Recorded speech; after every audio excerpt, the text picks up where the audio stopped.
Good morning, dear students. Today we shall be learning about conjunctions, chapter number 16. Let us understand first what are conjunctions. Words that join noun, pronouns, ideas, and sentences are called conjunctions. Now we shall learn the different kinds of conjunctions and how they function.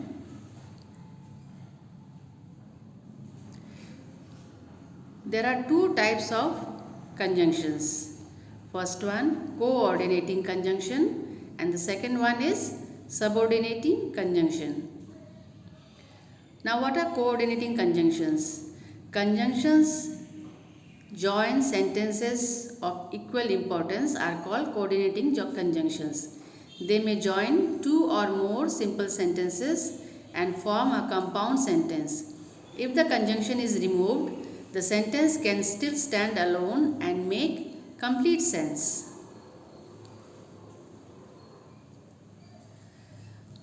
Fanboys.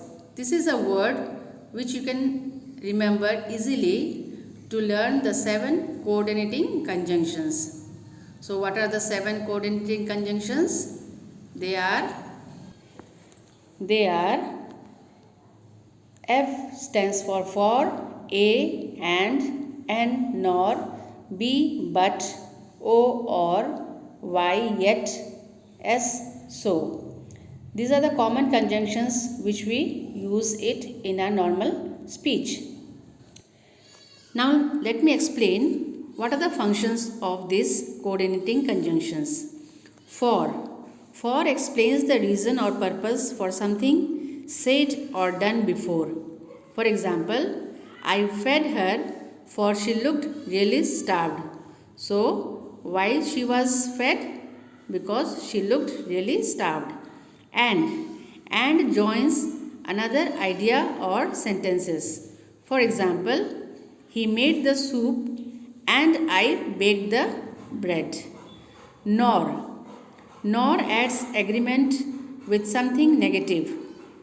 Example, there are no oranges nor there are any bananas. But shows contrast with something said before. For example, he may be rich but certainly not generous. Or introduces another option or possibility. For example, you may join dance classes or the theatre group. So any or means any can be taken dance or theatre. Yet is used to emphasize the contrast. For example, the man has all the wealth, yet he lives a miser. So shows the result or decision. For example, we were getting late, so we called a cab. Now the next kind of conjunction is subordinating conjunctions.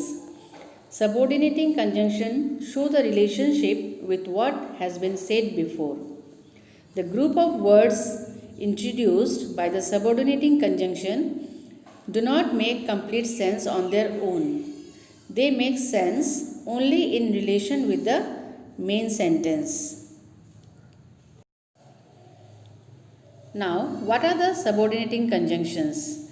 When, after, before, whenever, while, until, if, unless, although, though, still, because, since, as, where, and whenever. Now, where are these subordinating conjunctions used? Where and whenever. The subordinating conjunctions where and whenever are used to indicate place. Similarly, when, after, before, whenever, while, or until are used to express time. If and unless. If and unless They are used to suggest a condition. Next, though, although and still. These words are used to connect ideas that contrast. Because, since and as. These words are used to connect the result of something with its reason or cause. Now, let us look at a few examples. This will make you understand a little better. Sarah begins to sneeze whenever she opens the window to get a breath of fresh air. When the doorbell rang, my dog Brutus barked loudly. Here I have showed you only 2 examples, but when you do the exercises, you will understand better. So you just wait for the notes. As you carry on doing the notes exercise by exercise, you will understand better. I hope it is clear to you. Now I request all of you children to put your own efforts to understand better. Go through the book, go through the lesson line by line and study properly. Thank you.